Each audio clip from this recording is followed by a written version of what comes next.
السلام عليكم ورحمة الله وبركاته.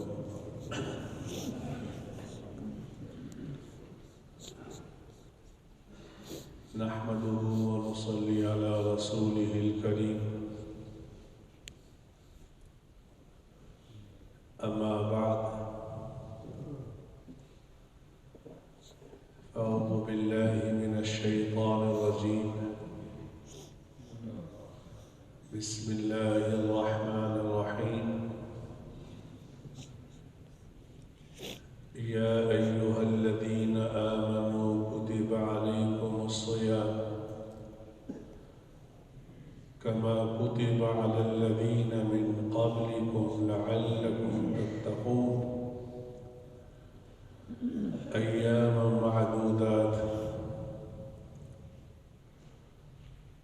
وعن أبي هريرة رضي الله تعالى عنه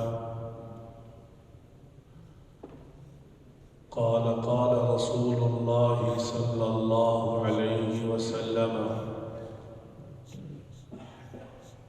كل عمل ابن آدم يضاعف الحسنة بعشر أمثالها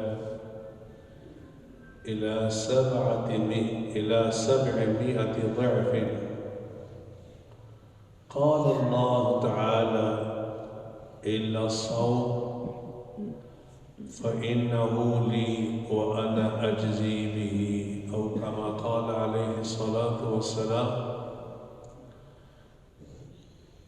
يا رب صل وسلم دائما أبدا على حبيبك خير الخلق كلهم. میرے دوستوں، بزرگوں، بھائیوں، میری بہنوں، آج کا میرا موضوع یہ ہے کہ روزے کی حقیقت کیا ہے اور روزہ ہم سے کیا مطالبہ کرتا ہے۔ روزے کی حقیقت کیا ہے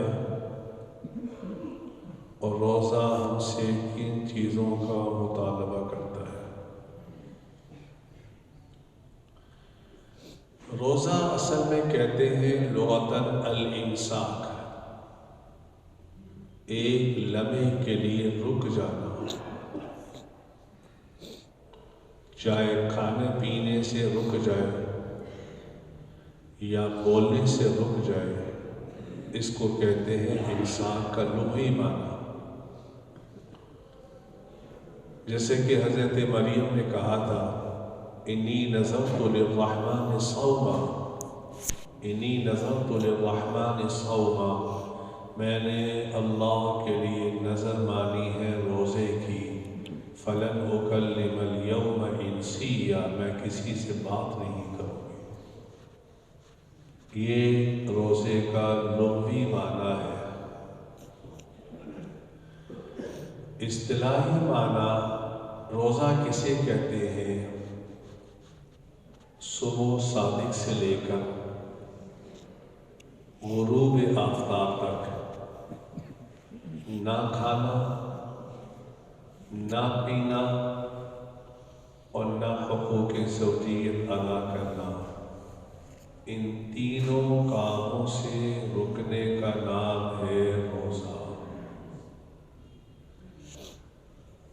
صبح صادق سے لے کر غروب آفتاب تک نہ کھانا، نہ پینا اور نہ حقوق زوجیت ادا کرنا، اس کا نام ہے روزہ۔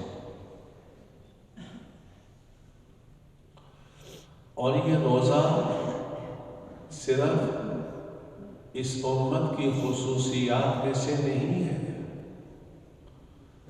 بلکہ ہر نبی کو روزے کا حکم دیا گیا تھا۔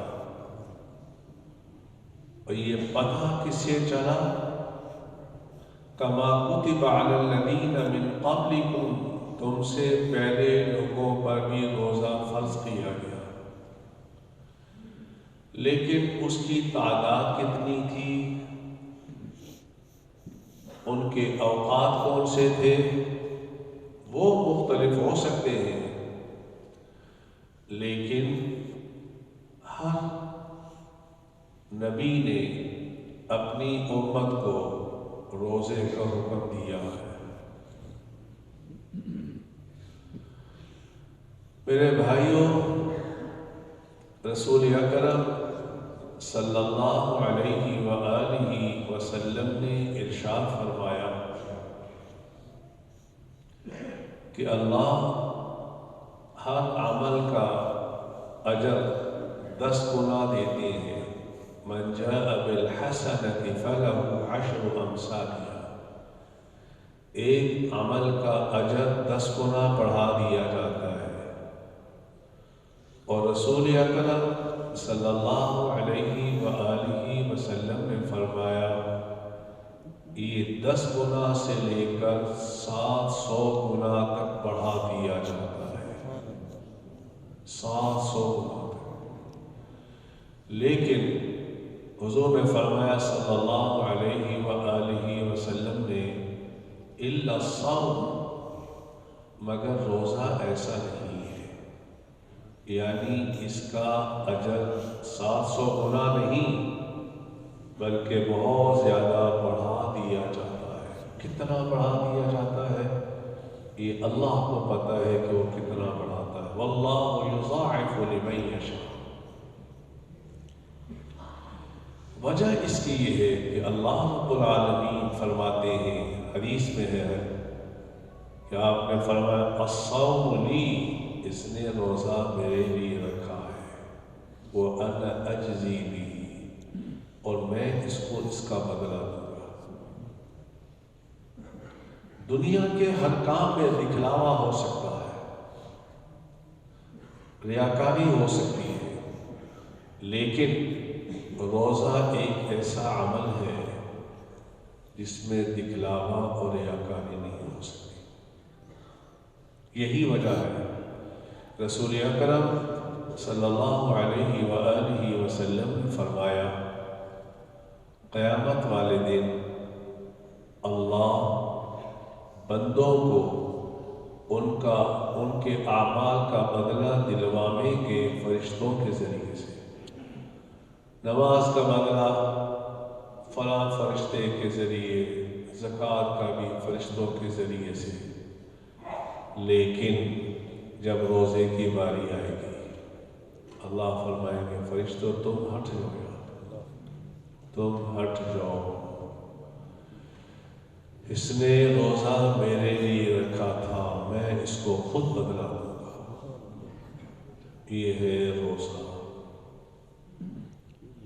اور رسول اکرم صلی اللہ علیہ وآلہ وسلم نے فرمایا قیامت والے دن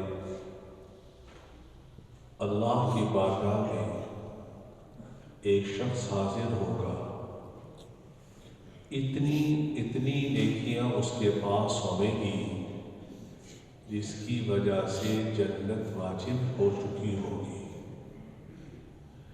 لیکن آپ نے یہ حدیث ایک خاص موقع پہ ارشاد فرمائی تھی۔ آپ نے فرمایا مسکین کون ہے اے صحابہ؟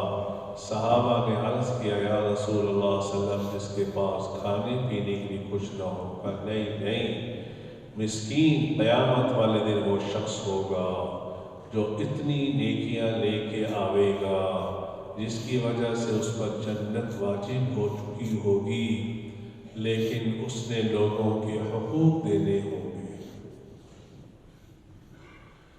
کرتے کرتے اس کی ساری نیکیاں ان لوگوں کو دے دی جائے گی جس کے حقوق اس نے